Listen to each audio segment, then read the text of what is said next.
কি by profession কি পড়া হয়?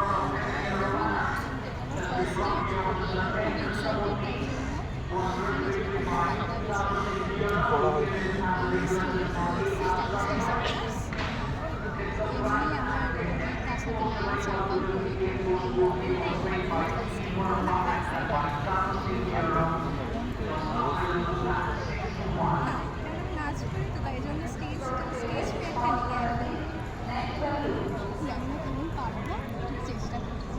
আচ্ছা, এই যে লোককে ভীষণ যখন বলেন কী সেরেছেন আপনি? প্রায় বাঙালি একদম সাবেকিয়ানার সাথে এত পদ্মা সবজি আছে। আচ্ছা, আর এই যেখানে এখানে এসেছেন কেমন এক্সপিরিয়েন্স? এক্সপিরিয়েন্স খুবই ভালো, আর ফার্স্ট টাইম বলে আরও একটা এক্সাইটমেন্ট আছে আমার, আর তার সাথে ম্যাথ